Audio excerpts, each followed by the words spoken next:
பெருமாள் முருகன் சிறுகதைகள். சந்தனச்சோப்பு. வாசிப்பது சந்தீப். அந்தப் பையனை முதலில் அவனுக்கு அடையாளம் தெரியவில்லை. உடல் நடுங்கக் கதறிக்கொண்டு அண்ணா, அண்ணா சு என்றான். ஈரம் நசநசத்த தரையும் வரிசையாக இருந்த கழிப்பறைகளின் நாற்றமும் கால்களைக் கெட்டியாகப் பற்றிக் கொண்டிருந்த சிறுவனுமாய்ச் சேர்ந்து தனது அன்றைய அலுவலில் ஏதோ மாற்றத்தை ஏற்படுத்த சதி செய்வதாய்த் தோன்றியது. செல்ல வேண்டிய இடங்களும் சந்திக்க வேண்டிய நபர்களும் அவன் மனத்தில் அணிவகுத்தன. பதற்றம் கூட சட்டைப் பையில் கைவிட்டு எத்தனை ரூபாய் என்று தெரியாத ஒரு நோட்டை எடுத்து இந்தா வெச்சுக்க சு என்று திணிக்கப் பார்த்தான்.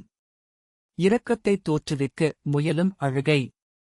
அதுவும் பொதுவிடத்தில் என்றால் அது காசுக்காகத்தான் இருக்கும் என்பது அவன் அனுபவம். முகத்தை பரிதாபமாக்கிக் கொண்டு சாதாரணமாக பயணிகளின் கால்களைத் தொட்டுச் சிறுவர் சிறுமியர் பிச்சை கேட்கும் காட்சி அவன் தன் பயணங்களில் அன்றாடம் காணக்கூடியதுதான். பையன் பரிதாபமாக நிமிர்ந்து அவன் கண்களை பார்த்தான். அண்ணா, நான் உங்க ஊரு அண்ணா என்றான். விசும்பல் அதிகமாகிக் கண்கள் கசிந்து கொண்டேயிருந்தன. அவன் அதிர்ந்து போய் பையனைப் பற்றித் தூக்கினான். என்னடா சொன்ன? நான் சரசக்கா பையண்ணா. என்னையத் தெரியலியா? பையனின் முகத்தில் சரசக்காவின் ஜாடை இப்போது தெரிந்தது. வாடா என்று பையனை இழுத்துக்கொண்டு வெளியே வந்தான். மேஜைக்கு அருகே உட்கார்ந்து காசு வாங்கிக் கொண்டிருந்தவனை நோக்கி அண்ணன் எங்கூரு என்றான் பையன். அது தகவல் போலில்லாமல் அனுமதி கேட்பதாயிருந்தது. மேஜையடியில் வைத்திருந்த பையை எடுத்தபோது அந்த ஆள் அவனை நிமிர்ந்து ஒரு மாதிரி பார்த்தானே தவிர எதுவும் பேசவில்லை. வாடா என்று பையனை கட்டாயமாக நகர்த்தியபடி பேருந்து நிலையத்தினுள் நடந்தான் அவன். அவனுடைய அன்றாட விடியல்கள் அனைத்தும் ஏதோ ஒரு நகரத்தின் பேருந்து நிலையத்தில் நிகழ்வதாயிருந்தன. எல்லா நகரங்களின் பேருந்து நிலையக் கழிப்பறைகளும் அவனுக்கு அறிமுகமானவையே. கதவுகளே இல்லாதவை, கதவுகளைப் போன்றவை, தட்டி வைத்து மறைக்கப்பட்டவை, கதவுகளின் அடிப்பகுதி அரிக்கப்பட்டு ஓட்டை விழுந்தவை என்றெல்லாம் பல முகம் காட்டும். அவற்றின் தோற்றங்கள் அவனுக்கு பழகிப்போனவை. எவ்வளவு நீருற்றினாலும் மூழ்கிப் போகாத மலக்குவியல் கொண்ட பேசினை குனிந்து பாராமலே தன் கடனை முடித்துக் கொண்டு வந்துவிடுவான். ஆனால் உள்ளே நுழைந்து ஓட்டைத் தாழை ஒரு வழியாக செருகிக் கதவை மூடி உட்கார்ந்ததும் சார் வாங்க, சார் வாங்க சு என்று கூவித் தட்டும் குரல் தரும் எரிச்சல்தான் தீராது. எல்லா இடத்திலும் இதற்கான ஓர் ஆளை வைத்திருப்பார்கள். அவர்களின் முகங்களைப் பார்த்து மனத்தில் பதித்துக் கொள்ளும் பொறுமை இருந்ததில்லை. வயோதிகம், நடுத்தரம், பால்யம் என்று குரல்களை அடையாளம் காண முடியும். எல்லா குரல்களிலும் ஒரே தொனி, ஒரே சொற்கள். சார் வாங்க, சார் வாங்க. கதவைத் தட்டும் முறையிலும் ஒற்றுமை உண்டு. அபயம் கேட்டுத் தட்டுவது போல அவசரமாய் 2 தட்டு. தகரத் தகவுகள் வீறிட்டுக் கத்தும். அந்த வீரிடலின் எதிரொலி முடியும் முன்னே மீண்டும் தட்டப்படும். ஒவ்வொரு கதவுக்கு முன்னாலும் 1-2 பேர் காத்துக் கொண்டிருப்பது காலை நேரத்தில் சகஜமான விஷயம். கதவு திறந்து வெளியே வரும் முன் ஒரு வாளி தண்ணீர் உள்ளே போய் விழும். வாளியை வீசிய அந்தக் கை ஏந்தி நிற்கும். கழிப்பறைக்கு 2 தட்சணைகள். கழிப்பறையின் வெளியில் 1. அந்த உள் உலகத்தில் இந்தப் பையன் எப்படி நுழைந்தான்? அவனைப் பற்றியிருந்து கை சில்லிட்டு குளிர்ந்தது. அவன் தனது பயணத்தடத்தில் சொந்த ஊர் மனிதர்கள் எத்தனையோ பேரைச் சந்திக்க நேர்ந்திருக்கிறது. பூர்வ ஜென்ம வாசனையை நுகர வாய்த்தது போன்று அந்தச் சந்திப்புகள் தேநீர் குடிக்கிற நேரங்களில் மட்டுமே நீடிக்கும். நாளின் பெருநேரத்தை பேருந்து பயணங்களில் கழிப்பவன் அவன். குளிரூட்டப்பட்ட அறைகளில் அளவாக பேசும் மனிதர்களை மிகக் குறைந்த நேரம் சந்திப்பான். அலுவல் நிமித்தமான உயிரற்ற சந்திப்புகள் அவை. மினி பஸ்கள் கூட எட்டாத அளவு உள்ளொடுங்கிய குக்கிராமத்திலிருந்து வரும் மனிதர்களை ஏதாவதொரு எதிர்பாரா திருப்பத்தில் சந்திப்பதில் உள்ள ஆர்வமும் மகிழ்வும் அவனுக்கு போதை ஊட்டுபவை. பேருந்து நிலையத்திற்குள் பாதி தூரம் வந்ததும் பையனை திரும்பிப் பார்த்தான். பையன் வெகு பிரயாசைப்பட்டு அடி எடுத்து வைப்பவனாக தோன்றினான். சோடியம் விளக்கொளியும் விடியலின் லேசான வெளிச்சமும் அவன் முகச்சோர்வை துலக்கிக் காட்டின. சரசக்காவுடைய சாயலின் கைப்பிடித்து நடந்து செல்வது போல ஒரு மகிழ்ச்சி உண்டாயிற்று. உடனடியாக தேநீர் வாங்கிக் கொடுப்பதுதான் பையனுக்குத் தான் செய்யும் உதவியாக இருக்கும் என்று கடை நோக்கி நடந்தான். கழிப்பறை இருந்த கோடியிலிருந்து விலகிய தூரம் கூட கூட பையனை பெரிய ஆபத்திலிருந்து காப்பாற்றிக் கூட்டி வந்துவிட்ட தான் உணர்வு தோன்றிற்று. சாகசம் செய்துவிட்ட பெருமை தன்னுடைய நடையில் இருப்பதாகவும் பட்டது. தேநீர் சொல்லிவிட்டு பையனை உட்கார வைக்க இடம் தேடினான். வட்டமான பிளாஸ்டிக் முட்டான்களை கடைக்காரன் வெளியே கொண்டு வந்து போட்டான். குறிப்பறிந்து நடந்து கொள்ளும் கடைக்காரனை ஒரு சிரிப்பால் கிளறவிக்கத் தோன்றிற்று. அநேகமாக இதுதான் முதல் போனியாக இருக்கக்கூடும். பையனுக்கு இப்போது அழுகை நின்று ஆசுவாசம் கூடிவிட்டிருந்தது. பெரியவர்கள் அணியும் அண்டர்வேர் ஒன்றை அணிந்திருந்தான். அதற்கு பொருத்தமற்ற சட்டை. மிகச்சிறியது. கண்ணீர் காய்ந்து முகத்தில் தடமோடியிருந்தது. 12 வயதிருக்கலாம். இன்னும் வெகுளித்தனம் மறையாத பிஞ்சு முகம். இவனை மிகச்சிறு குழந்தையாக பார்த்திருக்கக்கூடும். சரசக்கா மார்மீது இவனை தூக்கிப் போட்டுக்கொண்டு நடக்கும்போதோ தளர்நடை கொண்ட குழந்தையை ஆசையாய் கைப்பிடித்து தெருவில் அழைத்துச் செல்லும் சமயத்திலோ பார்த்திருக்கலாம். பையனுடைய தலையை லேசாகத் தடவிவிட்டான். தன்னுடைய அன்பையும் ஆதரவையும் அப்படித்தான் தெரிவிக்க முடியும் என்று பட்டது. அண்ணா, என்னைய கூட்டிக்கிட்டு போயிருண்ணா. பையன் குரலில் துயரத்தின் வலி கூடியிருந்தது. அவன் மூலமாக விடிவு கிடைத்துவிடும் என்று நம்புவது போலவும் இருந்தது. பையனின் கோரிக்கை அவனுடைய பயணத் திட்டத்தை சீர்குலைத்துவிடும். கொஞ்சம் எச்சரிக்கையாகத்தான் பையனை அணுக வேண்டும். எப்படிடா இங்க வந்த என்று சிறுகேள்வியைப் போட்டதும் பையன் விஸ்தாரமாக தன் கதையைச் சொல்லத் தொடங்கினான்.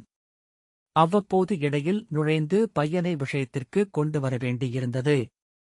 அவனோடு இருக்கும் நேரத்தை கூட்டும் பொருட்டு பையன் கதையை முடித்துவிடாமல் நீட்டிப்பதாகப்பட்டது. இன்றைய காலை பொழுது இப்படியா ஆகஸ்ட் வேண்டும்? இது இத்தோடு முடிந்துவிடுமா? இன்னும் எங்கெங்கே இழுத்துச் செல்லப் போகிறதோ? இன்றைய ராசிபலனை பார்க்க வேண்டும். பையனுடைய கதையை 4 வரிகளில் சொல்லி முடித்துவிடலாம். அவனுடைய அப்பன் சம்பாதிக்கும் பொருட்டு கேரளாவுக்குச் சென்றவன். 6 மாதங்களாக தகவல் எதுவும் தரவில்லை. குழந்தைகளை பராமரிக்க சரசக்கா கஷ்டப்பட்டுக் கொண்டிருந்த போது ஒரு இழவுக்காக காரில் வந்தார் பையனுடைய முதலாளி. சரசக்கா அவருடைய கால்கைகளில் விழுந்து, முதலாளி, எம்பையனுக்கு ஏதாச்சும் வேலை பார்த்துக் கொடுத்து நீங்கதான் குடும்பத்தைக் காப்பாத்தோணும் என்று மன்றாட, அவரும் ரொம்ப யோசித்து சரி என்னோட வரட்டும் என்று பெரிய மனது செய்தார்.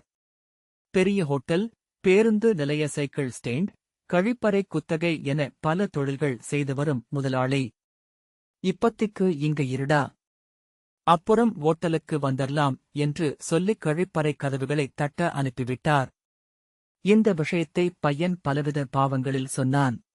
நிறைய ஆதாரங்களையும் அடுக்கிக் காட்டினான். தன்னுடைய வேலைக்கு பையன் வந்தால் தனக்கே கூட போட்டியாகிவிடலாம் என்று நினைத்தான் அவன். மலம் நிறைந்த பேசின்களுக்கு இடைவிடாமல் சிறுவாளியில் நீரள்ளி ஊற்றுகையில் சுவாசிக்க வேண்டியிருக்கும் நாற்றங்களின் கொடுமை. பார்வையில் படும் பலவேறு விதமான மலங்களின் தோற்றம். கழிப்பறைக்குள்ளிருந்து வருவோர் வீசி எறியும் சில்லறைகள் என பலவற்றையும் விவரித்துவிட்டு சட்டென கால்கள் 2ஐயும் நீட்டிக் காட்டினான். ஈரத்திலேயே நின்று நின்று பாதங்கள் முழுக்க நொசநொசத்துக் கிடந்தன. வெண்ணிறத்தோல் ஒப்பி வெடித்த புண்கள். குனிந்து பார்ப்பது போல பாவனை செய்யத்தான் முடிந்தது அவனால். அதனை முழுக்க உள்வாங்கிக் கொண்டால் பையனை விட்டு விலகவே முடியாது என்று நினைத்தான். எல்லாவற்றையும் முடித்த பின் பையன் தன் கோரிக்கையை இப்படி புதுப்பித்தான். அண்ணா, என்னைய எப்படியாச்சும் இங்கிருந்து கூட்டிக்கிட்டு போயிரண்ணா. என்னோட உடம்பு முழுக்க பீ இருக்கிற மாதிரி இருக்குதண்ணா. போட்டுக் குளிக்க சோப்பு கூட இல்ல, சாப்பிடவே முடியல. ஓங்கரிச்சுக்கிட்டு வாந்தியா வருது. என்னைய கூட்டிக்கிட்டு போய் எங்கம்மாகிட்ட உற்றண்ணா. பையனை என்ன விதத்தில் சமாதானப்படுத்துவது என்றே தெரியவில்லை. தேநீரை உறிஞ்சும் சத்தம் தவிர எதுவுமில்லை. பையனிடமிருந்து தன்னை காத்துக் கொள்வதற்கு தேநீர் கவசமாயிற்று. எவ்வளவு மெதுவாக குடித்தாலும் தீர்ந்துவிடும் அளவில்தான் இருந்தது. சிகரெட்டை பற்ற வைத்து முதல் உறிஞ்சலுக்குப் பின் ஒருவிதமாக நெருக்கடி தீர்ந்து போய்விட்டிருந்தது. பையனோடு சகஜமாக பேசவும் வாய்த்தது. ஓட்டல் வேலைக்கு எப்ப அனுப்புவாங்களாமா? அதொன்னும் தெரியலன்னா. சும்மா பேச்சுக்குச் சொல்றாங்களோ என்னமோ. எங்கம்மா கிட்ட கூட்டிக்கிட்டு போயிரண்ணா. அவனுக்குள் என்ன பேசுவதென்ற தீர்மானம் ஏற்பட்டு விட்டிருந்த போதிலும் யோசிப்பது போல சற்றே சிகரெட் புகையை உறிஞ்சிக் கொண்டிருந்தான். மெளனத்தை பொறுக்க இயலாமல் திரும்பவும் பையன் பிதற்ற ஆரம்பித்தான். தினமும் 3 மணிக்கெல்லாம் எழுப்பி உட்றாங்கண்ணா, அதிலிருந்து பொழுதா வரைக்கும் ஒரே வீணா தந்தான். என்னால முடியாதுண்ணா. என்னைய கூட்டிக்கிட்டு போயிரண்ணா. ஓரிரு நிமிடங்களில் இதுபோல பல விஷயங்களைச் சொல்லி கடைசியில் கூட்டிக்கிட்டு போயிரண்ணா என்று முடிவு கொடுத்தான். பையனை சமாளிக்கிற விதமாய் மெல்லத் தன்னை வெளிப்படுத்திக் கொண்டான் அவன். பாருடா, எனக்கு இன்னைக்கு முழுக்க இங்க வேலை இருக்குது. இது முடிஞ்சு ஈரோடு கோயமுத்தூர்னு போவோனும். 3-4 நாள் ஆவும். ஆபீஸ் வேலைய விட்டுட்டு உன்னைய கூட்டிக்கிட்டு ஊருக்குப் போக முடியாது. வேலை முடியற வரைக்கும் எங்கூடவும் கூட்டிக்கிட்டு போக முடியாதுன் என்ன செய்யலாம் சொல்லு. இவ்வளவு நேரம் பேசிய சொற்களுக்கான பலன் இப்படியாய் முடியும் என்று பையன் எதிர்பார்த்திருக்கவில்லை. மெலிந்த குரலில் என்னண்ணா பண்ணலாம் என்றான். முதலாளிகிட்ட வந்து ஓட்டல் வேலைக்கு அனுப்புங்கன்னு சொல்லட்டுமா? அதை பையன் உடனடியாக மறுத்தான். என்னத்துக்குடா? இதப் போயி கண்டவங்ககிட்ட எல்லாம் சொல்றன்னு அடிப்பாங்கண்ணா. பையன் மனதில் தன்னைப் பற்றிக் கொண்டிருந்த நெருக்கம் குறைந்து தான் கண்டவங்க ஆகிவிட்டதை உணர்ந்தான். தன் வார்த்தைகளில் நம்பிக்கை இல்லாமல் போய்விட்டதை அவனால் தாங்கிக் கொள்ள முடியவில்லை. ஏதேனும் ஓர் உறுதிமொழி மூலமாக பையனை தன்னை நோக்கித் திருப்ப முடியலாம். கோயமுத்தூரெல்லாம் போயிட்டு வரும்போது இந்த வழியாத்தான் வருவன். அப்ப கூட்டிக்கிட்டு போயிர்றன். அதுக்கு முன்னாடி ஊர்க்காரங்க யாரையாச்சும் பார்த்தன்னா உங்கம்மாவுக்குச் சொல்லி உடறன். என்ன? பையனின் முகத்தில் நம்பிக்கையும் தெளிவும் கூடியிருந்தது. ஆமோதிப்பது போல தலையாட்டினான். உறுதிப்படுத்தும் விதமாக பயப்படாத. எப்படியாச்சும் கூட்டிப் போக ஏற்பாடு பண்ணிர்றன் என்று பலமுறை சொல்ல வேண்டியிருந்தது. திருப்தியுடன் பையன் சரின்னா என்றான். ஒரு மாதிரி இருள் பிரிந்து வெளிச்சம் வந்திருந்தது. ஓட்டலோ லாட்டரி கடையோ தெரியவில்லை. காக்க காக்க என அலற வைத்து விட்டான். மேற்கொண்டு பையனிடம் பேச ஒன்றுமில்லை. 2-3 நாளுக்கு பொறுத்துக்க ஏற்பாடு பண்ணிர்றன். சரிண்ணா. எப்படியோ கூட்டிக்கிட்டு போயிரண்ணா, நேரமாயிருச்சு. காணும்னு திட்டுவாங்க. கொஞ்ச நேரம் உட்டுட்டா தண்ணி ஊத்தாம நிறைஞ்சு நுரைச்சிக்கிட்டு கிடக்கும். பையனுக்குத்தான் இருந்தாக வேண்டிய இடம் ஞாபகம் வந்துவிட்டது. தான் எதிர்கொள்ளப் போகும் ஆட்கள், சொற்கள் எல்லாம் உள்ளே ஓடிக்கொண்டிருக்க வேண்டும். பையன் நகரத் தொடங்குகையில் நினைவு வந்தவனாய் அழைத்து பக்கத்துக் கடையில் சந்தனச்சோப்பு ஒன்றை வாங்கிக் கொடுத்தான். பையனுடைய பிரச்சினைக்கு எளிதான, உடனடியான தீர்வாக சோப்பு அமையும் என்று தோன்றிற்று. சோப்பை கையில் பிடித்துக் கொண்டு வேக நடைவிடும் பையனையே சிகரெட் தீரும் வரை பார்த்துக் கொண்டிருந்தான். அதன்பின் அலுவல்கள் அவனை அழைக்க ஆரம்பித்துவிட்டன. அவனுடைய அன்றைய அலைச்சலின் போது சில காட்சிகள் திரும்பத் திரும்ப மனதில் வந்து கொண்டிருந்தன. கருத்த முகத்துடன் ஒளிகூடிய சரசக்கா. அவளின் அளவான முலைகள். அக்காமுறை ஆவது என்று சொல்லி அடக்கிய தன் மனம். வாளிவாளியாய் தண்ணீர் ஊற்ற நுரைத்து நுரைத்து எழும் மலக்குவியல். பையன் கையில் மணக்கும் சந்தனச்சோப்பு. 3 மாதங்களுக்கு மேலிருக்கும். திரும்பவும் அவன் அந்த நகரத்திற்கு வரவேண்டியிருந்தது. பேருந்திலிருந்து இறங்கி கழிப்பறை நோக்கிச் செல்லும்போதுதான் பையனின் நினைவு வந்தது. இதற்கு முன் அந்த நினைவே இல்லை என்றும் சொல்லிவிட முடியாது. இடைப்பட்ட காலத்தில் ஓரிரு முறை பொறி தட்டியது போல பையனின் முகம் வந்திருக்கிறது. ஊருக்குப் போகவே வாய்க்கவில்லை. எதேச்சையாக தட்டுப்பட்ட ஊர் முகங்களிடம் இதைப்பற்றி பேச ஏனோ தயக்கமாயிருந்தது. கழிப்பறைக்குச் செல்லாமல் வேறிடம் பார்த்துக் கொள்ளலாமா என்று நினைத்தான். பையன் முகத்தை எதிர்கொள்ளும் வலு மனதில் இல்லை. வயிறு எப்போதும் போல் கடமுடவென உருட்டிற்று. இடைப்பட்ட வழியில் விழுங்கிய புரோட்டாக்கள் நொதித்துத் தள்ளின. அன்றாட வழக்கத்தை தள்ளிப் போடுவது சாத்தியமாகவும் இல்லை. வேறு வழியற்று கழிப்பறை பக்கம் போனான். காசை கொடுத்த பின் பையை மேஜையடியில் வைத்துவிட்டு பார்த்தான். உட்கார்ந்திருந்த ஆள் முகத்தில் தூக்கச்சடைவு நீங்காமல் இருந்தது. உள்ளே இருந்து சார் வாங்க, சார் வாங்க என்ற குரல். அது பையனுடையது போலவும் இல்லை என்பதாகவும் தோன்றிற்று. ஒவ்வொரு கழிப்பறை முன்னும் 1-2 பேர். கதவு தட்டுகிறவன் லுங்கி கட்டியிருந்தான். பையன் ஓட்டல் வேலைக்கு சென்றிருப்பான் என்று நினைக்க ஆசுவாசமாயிருந்தது. ஒரு கதவின் முன் நின்று கொண்டான். அதன் முன் ஏற்கனவே ஒருவன் காத்துக் கொண்டிருந்தான். கதவு தட்டுகிறவன் சார் வாங்க என்று இடைவிடாமல் கத்தினான். அவன் நின்றிருந்த கதவுக்கு அருகில் வந்து தட்டியபோது லுங்கிக்காரன் ஆள் இல்லை, பையன்தான் என்பது தெரிந்தது. சாயம் போன சாதாரண லுங்கி ஒன்று ஆளையே மாற்றிருந்தது.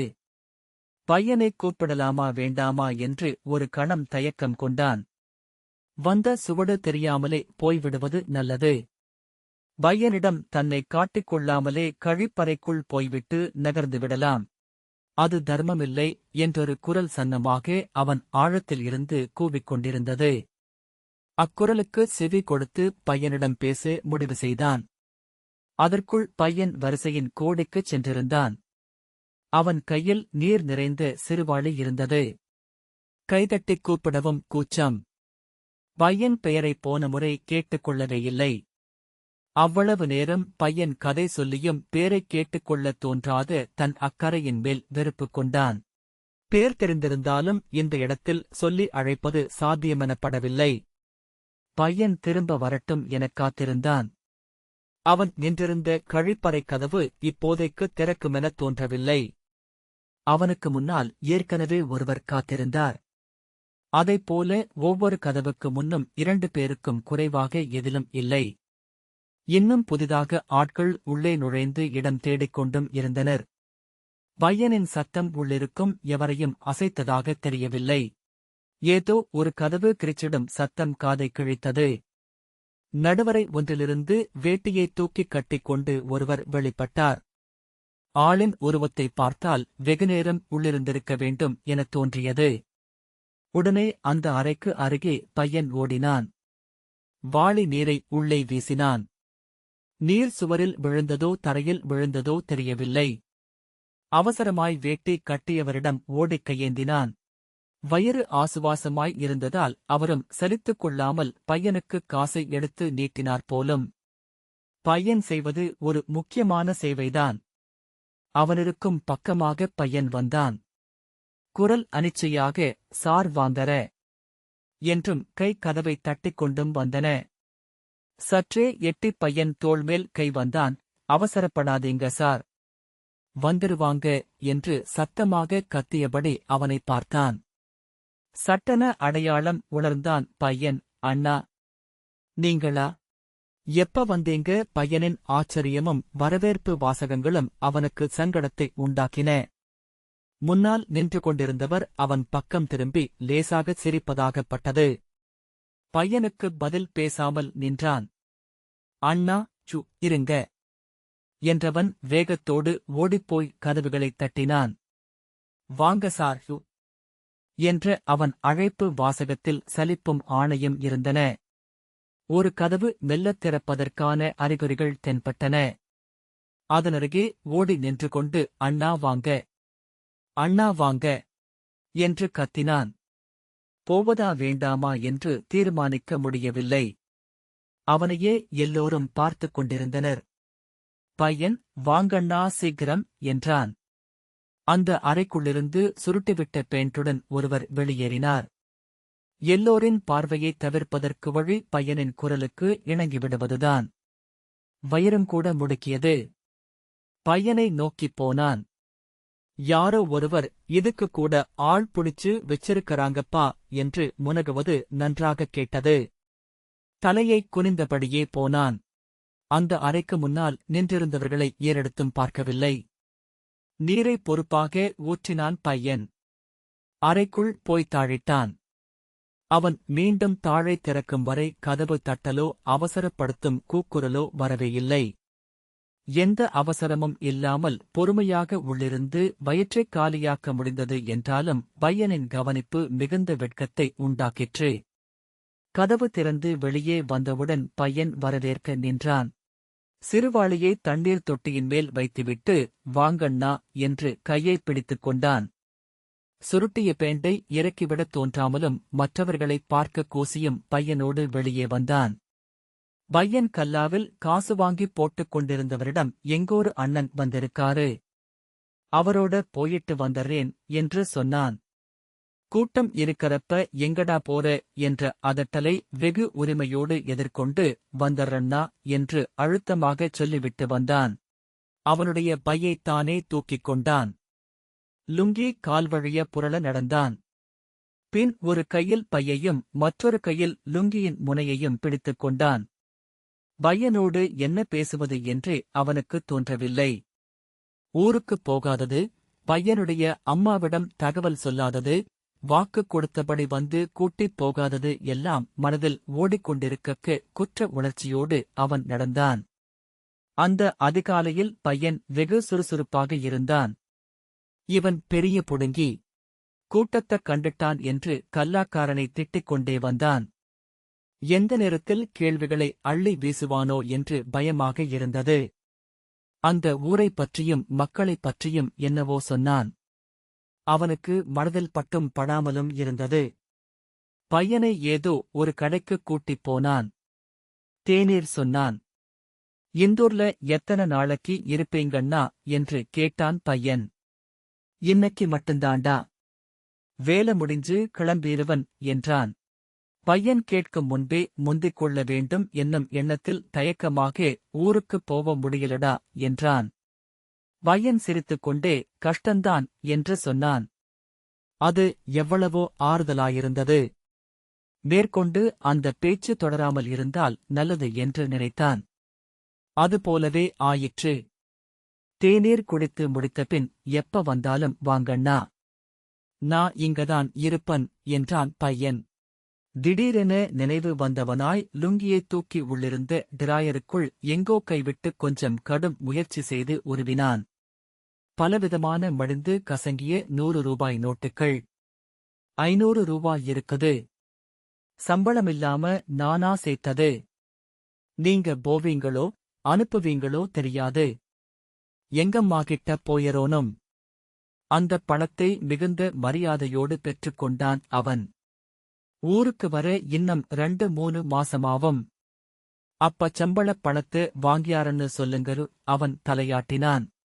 எங்கம்மாகிட்ட நான் கக்கூஸ்ல வேலை செய்றன்னு மட்டும் சொல்லிராதண்ணா. இதைச் சொல்லும்போது மட்டும் பையன் குரல் உள்ளொடுங்கி முகம் வாடியது போலிருந்தது. சொல்ல மாட்டண்டா என்று உறுதி கொடுத்தான். சரிண்ணா, நேரமாச்சு, போவோனும். இங்க வரும்போது கண்டிப்பா என்னைய பார்க்காம போயறக்கூடாது என்று சொல்லிக்கொண்டே விளக்கு ஒளியில் நடந்தான்.